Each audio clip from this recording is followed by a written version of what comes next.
Hello everyone, welcome back channel. आज आपण बघणार आहोत life process in living organism part second मध्ये आपले 1 मार्कचे क्वेश्चन जे की आहे PYQ 2019-2025 पर्यंत. चला तर मग सुरुवात करूया आपल्या PYQच्या फर्स्ट क्वेश्चनला, जे की आहे 1 मार्कसाठी. हे बघा, पहिला क्वेश्चन काय आहे आपल्याकडे. 1 मार्क क्वेश्चन आपले सायन्स क्यू यामधले पहिला क्वेश्चन. आपला क्वेश्चन नंबर 1 जो असतो कोणता, चूज द करेक्ट अल्टरनेटिव्ह, तुम्हाला MCQ असतात. आता MCQ मधला पहिला क्वेश्चन काय आपला, in human sperm production occurs in. ह्युमनचे जे स्पर्म वगैरे आहे कुठे तयार होतात. मग तुम्हाला ऑप्शन काय दिले, seminal vesicle, testis, prostate Gland आणि कॉपर्स ग्लँड. आता या सगळ्या पूर्णपणे ह्युमन रिप्रोडक्टिव्ह सिस्टम मध्ये मेल मध्ये ही नाव आहेत, त्यामुळे कन्फ्युज व्हायचं नाही. खरे स्पर्म कुठे होतात तयार, टेस्टिस मध्ये तयार होतात. टेस्टिस. आता विचारलं तुम्हाला मार्च 25 आणि जुलै 20 मध्ये. हा बघा क्वेश्चन रिपीट झालेला क्वेश्चन आहे. दुसरा question, regeneration occurs in. Regeneration कुठं होतं, कोणामध्ये होतं. अमिबा, पॅरामेशियम, युग्लिना आणि प्लॅनेरिया. तुम्हाला रिजनरेशन अर्थ माहिती का. प्लॅनेरिया असा ऑर्गॅनिझम आहे, त्याचा डोक्याचा पार्ट, शेपटीचा पार्ट जरी तुटला तर त्या शेपटीच्या पार्टपासून, डोक्याच्या पार्टपासून नवीन परत आहे तसं ऑर्गन तयार होतो. फॉर एक्झाम्पल, डोक्याचा पार्ट तुटला परत शेपटी पूर्णपणे तयार होणार आहे. शेपटीचा पार्ट तुटला परत डोकं पूर्णपणे तयार होणार. म्हणजे असं तुम्हाला एक्झाम्पल दिलं याचं पूर्णपणे प्लॅनेरियाचं, की प्लॅनेरियाच्या शरीराचा कोणताही भाग जरी तुटला तरी रिमेनिंग पार्ट जो आहे तो त्याचा तयार होत असतो. की त्याचा आन्सर आहे. ठीक आहे, मग आपला आन्सर कोणतं आहे, प्लॅनेरिया. बघा पुढचा क्वेश्चन 3 नंबरचा, type of sexual reproduction in. Sexual reproduction types कोणत्या याच्यामध्ये, फ्रॅगमेंटेशन नाही, बॉडीचे तुकडे झाले नवीन ऑर्गॅनिझम तयार होतो. रिजनरेशन इतक्यात बघितलं पण प्लॅनेरियाचं नाही, ते सेक्शुअल रिप्रोडक्शन मध्ये येत नाही. Gamete formation, yes of course gamete formation होणे यालाच काय म्हणतो आपण, सेक्शुअल रिप्रोडक्शन होणे. बडिंग आहे. बडिंग म्हणजे काय, बॉडीला नवीन तुकडा येणे, नवीन बड तयार होणे आणि त्या बड पासून नवीन ऑर्गॅनिझम तयार होणं, याला आपण बडिंग म्हणतो. म्हणजे गॅमेट फॉर्मेशन काय आहे, सेक्शुअल रिप्रोडक्शन. ठीक आहे. फ्रॅगमेंटेशन कशामध्ये होतं, स्पायरोगायरामध्ये. रिजनरेशन प्लॅनेरियामध्ये. गॅमेट फॉर्मेशन अॅनिमल्स मध्ये, ज्या ठिकाणी 2 बॉडी अवेलेबल असतात. आणि बडिंग कुठे होते, पूर्णपणे हायड्रामध्ये. 4 नंबरचा question, human males have dash dash number of chromosome. Human males मध्ये किती पूर्णपणे क्रोमोझोम असतात. ठीक आहे, मेल्स मध्ये. आता मेल्स मध्ये फक्त एक क्रोमोझोम कोणता वेगळा आहे, वाय क्रोमोझोम. आता आपल्या सर्वांना माहिती आहे आपल्या बॉडीमध्ये किती क्रोमोझोम आहे, एकूण 46. 46 पैकी 44 काय आहे, आपल्याकडे ऑटोसोम्स आहे आणि 2 कोणते, आपल्याकडे 6 क्रोमोझोम आहे. आता ऑप्शन बघा, 44 प्लस XX. आता हे कुठे असतात, पूर्णपणे फिमेल मध्ये. ठीक आहे, 44 प्लस XY 46 असतात. आता बघा, 44 प्लस XY हे मेल मध्ये असतं, ते उत्तर बरोबर आहे आपलं. 22 प्लस XY. आणि ऐका, जर तुम्हाला विचारलं जर आपल्याकडे पेअर किती, पेअर पेअर म्हटलं तर हे ऑप्शन बरोबर असेल. 22 प्लस XY म्हणजे आपले किती पेअर आहे, 23 पेअर आहे. 23 पेअर. आपल्याला जर इथं क्वेश्चन असं विचारलं असता, ह्युमन्स मेल्स हॅव कोणता dash dash pair of chromosome असं विचारलं असतं तर आपले ऑप्शन बरोबर असतं. आपले एकूण किती जोड्या आहे, 23 जोड्या आहे. 23 जोड्यांपैकी 22 जोड्या कोणत्या, ऑटोसोमच्या. म्हणजे 44 क्रोमोझोम कोणते, ऑटोसोमचे. आणि 2 कोणते, एक जोडी कोणती, 6 क्रोमोझोमची. त्यामुळे आन्सर बरोबर आहे. आता हे आहे कुठं, ह्युमन मेल मध्ये पेअर फॉर्म मध्ये आणि ह्युमन फिमेल मध्ये पेअर फॉर्म मध्ये. पण आपला आन्सर कोणतं आहे, 44 प्लस XY. कारण आपल्या क्रोमोझोम संख्या विचारली, त्यामुळे हे आन्सर आपलं बरोबर आहे. बघा नेक्स्ट क्वेश्चन कोणता आपला, 5 नंबरचा क्वेश्चन MCQ मध्ये.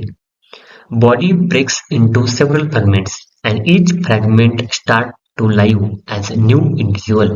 This is dash dash types of reproduction. मी तुम्हाला इतक्यात सांगितलं, जर बॉडीचे तुकडे झाले, कोणता ऑर्गन नवीन तयार होतो, त्याचं एक्झाम्पल कोणतं आहे, फ्रॅगमेंटेशनचं एक्झाम्पल स्पायरोगायर आहे. बडिंग म्हणजे काय, बॉडीला बडी होऊन नवीन ऑर्गॅनिझम तयार होणे, याला म्हणतो आपण बडिंग. आणि मुलांनो, रिजनरेशन एक्झाम्पल कोणतं आहे आपलं, प्लॅनेरिया. Very good. त्यानंतर बायनॅरिशन कोणतं एक्झाम्पल आपल्याला, पॅरामेशियम आहे, युग्लिना आहे. हे 2 एक्झाम्पल आहे आपल्याला. अजून एक एक्झाम्पल आहे, मला कमेंट मध्ये सांगायचं. ठीक आहे. आता विचारलाय मार्च 2020. आपल्याला सरळ सरळ आन्सर माहिती आहे, फ्रॅगमेंटेशन. जर बॉडीचे तुकडे झाले, त्या प्रत्येक तुकड्यापासून जर नवीन नवीन ऑर्गॅनिझम म्हणजे इंडिव्हिज्युअल तयार झाला, त्याला काय म्हणतो आपण, फ्रॅगमेंटेशन असं म्हणतो. 6 नंबरचा question, the length of sperm is about dash dash micrometer. तुमच्या बुक्स मध्ये हा क्वेश्चन आहे. एक बॉक्स वगैरे आहे, त्या बॉक्स मध्ये विचारलेला आहे. जवळपास ह्युमन स्पर्मची जी लेंथ असते ती किती असते, 16 मायक्रोमीटर. काही काही याच्यामध्ये तुम्हाला मायक्रोमीटर नसते, तिथं मायक्रोमीटर जे आहे ते लिहायचं असतं. त्यामुळे कोणतं आहे, 60 मायक्रोमीटर. 600 नाही, 5 नाही आणि 400 सुद्धा नाही. लक्षात काय ठेवायचं, 60 मायक्रोमीटर आहे. आता बघा क्वेश्चन 1B मधला क्वेश्चन आहे. आपण याच्या अगोदर काय बघितलं? क्वेश्चन 1A मधले क्वेश्चन बघितले MCQ. आता बघायचे आपण सॉल्व द फॉलोइंग एक्झाम्पल. याच्यामध्ये आपलं ऑड वन आउट असतील, मॅच द पेअर असेल, ट्रू ऑर फॉल्स असतं, नेम द फॉलोइंग असेल, आन्सर इन वन सेंटेन्स असेल, असे क्वेश्चन विचारले जातात. ठीक आहे. तुम्ही चॅनल नवीन असाल, चॅनल सबस्क्राईब करा, व्हिडिओ लाईक करा, व्हिडिओ जास्तीत जास्त शेअर करा आणि मला कमेंटमध्ये हे पण सांगा तुम्हाला व्हिडिओ कशी वाटली फर्स्ट ऑफ ऑल, आणि तुम्हाला अजून कोणत्या चॅप्टरचे MCQ किंवा तुम्हाला कोणते डाऊट वगैरे असेल ते मला कमेंटमध्ये सांगा, आणि तुम्हाला कोणत्या चॅप्टरचे PYQ पहिल्यांदा पाहिजे ते पण मला कमेंटमध्ये सांगा. ठीक आहे. चला आता बघूया पहिला क्वेश्चन 1B मधला, ते जे की आहे 8 क्वेश्चन. या अगोदर आपण किती बघितले? 6 क्वेश्चन बघितले. बघा, find odd one out. March 2025 चा क्वेश्चन आहे. वेगळ्या गटात ओळखायचा आहे. फ्रॅगमेंटेशन, रिजनरेशन, बडिंग आणि फर्टिलायझेशन. आता तुम्हाला सर्वांना माहिती आहे, फ्रॅगमेंटेशन आहे, रिजनरेशन आहे, बडिंग आहे. हे कसे असेक्शुअल टाईप ऑफ रिप्रोडक्शन आहे, आणि फर्टिलायझेशन कसं आहे सेक्शुअल टाईप ऑफ रिप्रोडक्शन जे आहे. त्यामुळे आन्सर काय आपलं फर्टिलायझेशन. ठीक आहे. त्यानंतर 2 number, write the names of any one sexual disease. आता जुलै 2025 ला क्वेश्चन विचारलाय तुम्हाला एनी वन सेक्शुअल डिसीज लिहायची.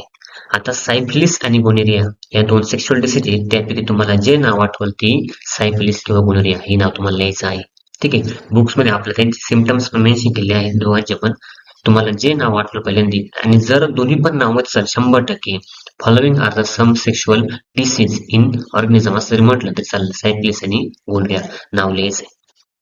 बघा, आपला 3 नंबरचा क्वेश्चन आहे. क्वेश्चन 1B मधला क्वेश्चन काय विचारलाय? Match the pair. म्हणजे खाली तुम्हाला एक पेअर दिली ती मॅच करायची. आता हे मी तुम्हाला ऑलरेडी सांगितलं. मला सांगा बरं, 44 प्लस एक्सेस कोणामध्ये असतात? ह्युमन, फिमेल मध्ये. तुम्हाला मेलचे विचारले म्हणजे ऑप्शन आपलं चुकलं. 44 प्लस XY बरोबर हे मेल मध्ये असतं. सी काय विचारले? 44 प्लस YY. असे काही क्रोमोझोम वगैरे नसतात. त्यामुळे आपला ऑप्शन कोणतं आहे? बी ऑप्शन करेक्ट आहे. बघा, क्वेश्चन 1B मधला आपला चौथा क्वेश्चन आहे, जो की आहे जुलै 2023. क्वेश्चन काय विचारलंय? Find the correct correlation. तुम्हाला करेक्ट कोरिलेशन लिहायचे. मग पहिले काय म्हटले? ओव्हरीमध्ये जर एस्ट्रोजन नावाचा हार्मोन तयार होतो तर टेस्टिसमध्ये कोणता होतो? कोणता होईल? टेस्टोस्टेरोन नावाचा हार्मोन तयार होईल. त्यानंतर write function of testis. Testis function काय? पहिलं आहे मुलांना स्पर्म प्रोडक्शन, दुसरं टेस्टिस्टेरोन प्रोडक्शन वगैरे आहे, आणि तिसरं रेग्युलेशन ऑफ फर्टिलिटी. ठीक आहे. आता स्पर्म प्रोडक्शन झालं कुठं? टेस्टिस मध्ये, आणि ते मेल रिप्रोडक्शन साठी महत्वाचं आहे. दुसरं म्हणजे सेकंडरी सेक्शुअल कॅरेक्टर जे आहेत ह्युमन मेल मध्ये, कोणतं हार्मोन तयार करण्यासाठी, कोणतं फेशियल एअर वगैरे असेल. आपला आवाज जो आहे मुलांचा काय होतो? थोडासा जास्त डीप होतो, हॉर्स होतो, आणि मसल जे आहेत जास्तीत जास्त गेन होतं. बघा, ते तुम्हाला दिले.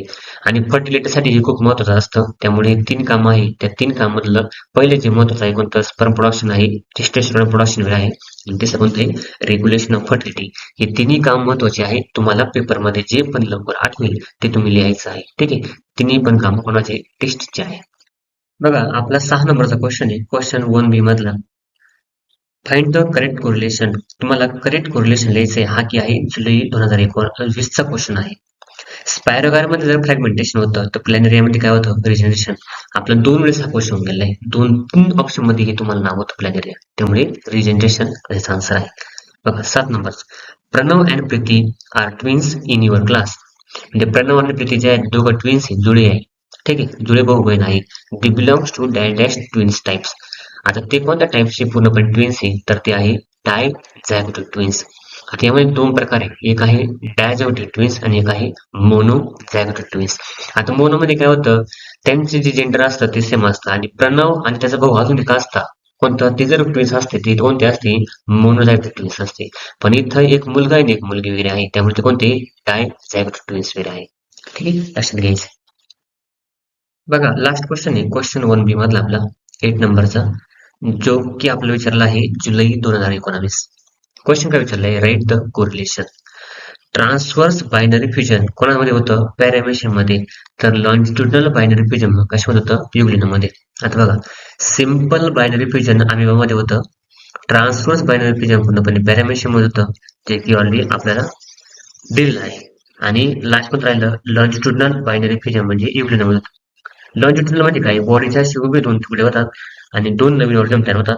इथं बॉडीचे पूर्णपणे ट्रान्सव्हर्स म्हणजे अर्धे भाग होतात, 2 ऑर्गन तयार होतात, आणि याचे कोणते? अनऑर्गनाइज्ड व्ह्यू मध्ये कशा पद्धतीने होतात, आणि बॉडीचे 2 भाग होतात. इथं बायनरी याचा अर्थ आहे 2 भाग होणं. लॉन्जिट्युडनल होणं आणि ट्रान्सव्हर्स होणं कोणामध्ये होतं हे तुम्हाला विचारलं गेलंय. तुम्ही चॅनल नवीन असाल चॅनल सबस्क्राईब करा, व्हिडिओ लाईक करा, व्हिडिओ जास्तीत जास्त शेअर करा आणि महत्त्वाचं म्हणजे खूपच महत्त्वाची गोष्ट मला कमेंट करा. तुम्हाला व्हिडिओ कशी वाटली आणि तुम्हाला अजून पुढे कोणतं नवनवीन टॉपिक पाहिजे यासाठी मला कमेंट नक्की